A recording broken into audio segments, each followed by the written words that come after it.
Good morning, I'm Taylor, an 8th grade scholar at Lily May. It's nice to meet you. Today I'm here to ask you a couple questions about Roberta's House, and my first question is, what inspired you to start Roberta's House and how does it deeply relate to you?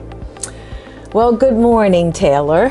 Thank you for asking me that question. It goes back to my childhood. I grew up in a 3-story row house funeral home where my parents were morticians, and actually it was right here where this building exists, on this corner. So I grew up in a very unusual environment, living on the 2nd and 3rd floor, and witnessed and watched my parents care for thousands of families who were experiencing the death of someone close. And their role was really to help people to get through the worst times in their lives. My mother was the cosmetologist.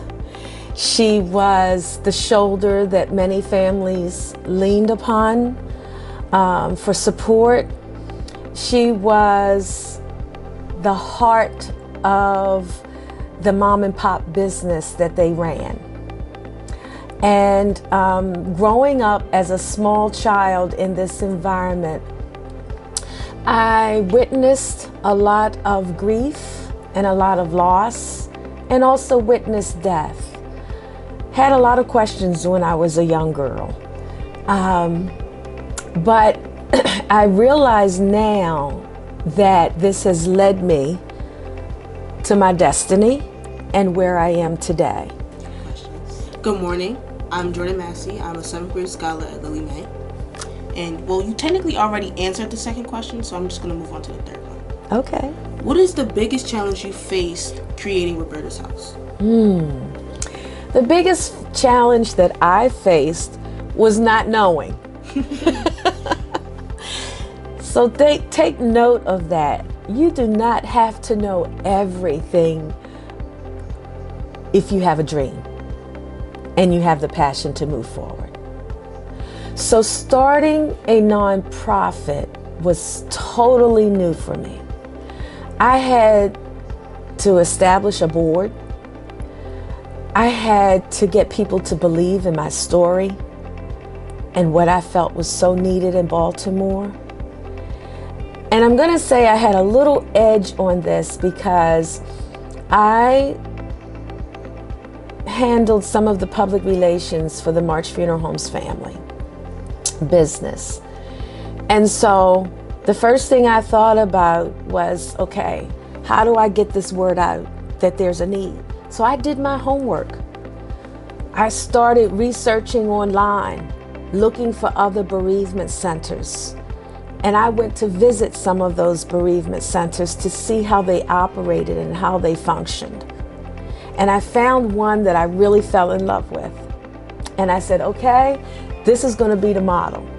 I like the way you all do this. It was called the Highmark Caring Center in Pennsylvania.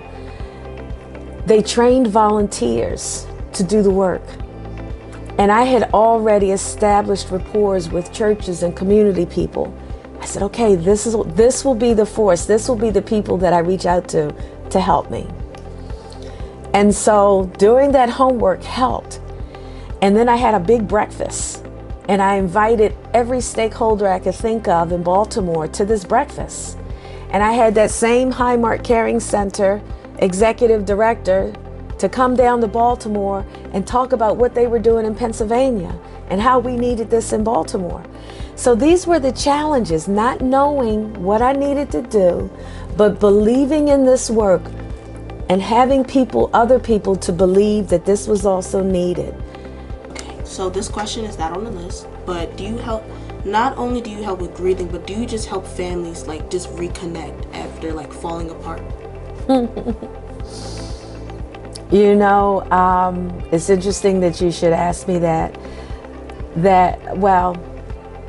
Coming up soon, I'm doing a workshop on families healing together, grieving together and grieving apart.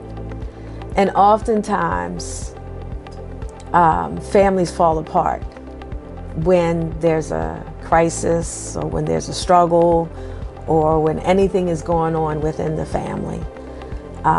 Because that is part of grief, change.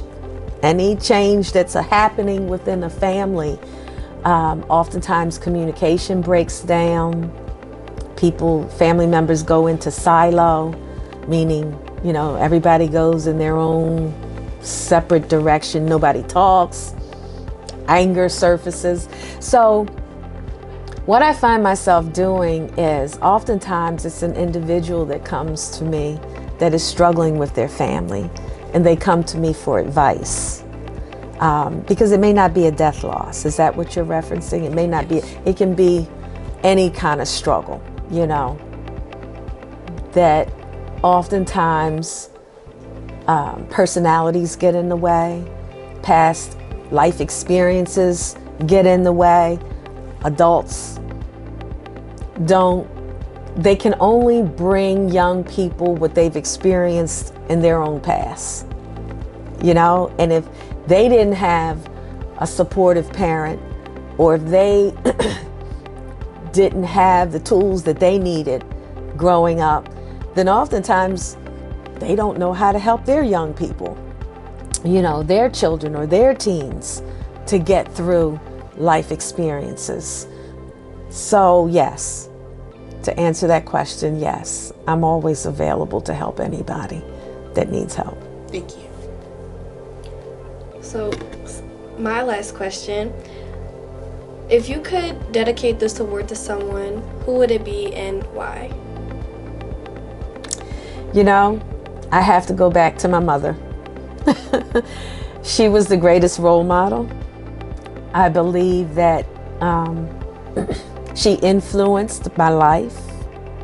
I would say my mother and my father, though, because they were a team. They were God-fearing.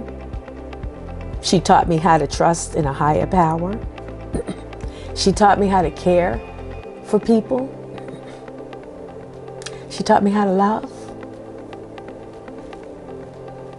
And she created me. That's who I would give it to. You see me get emotional. That's beautiful. So, thank you so much for having us. It's an honor to talk to you and interview you. And I don't really know.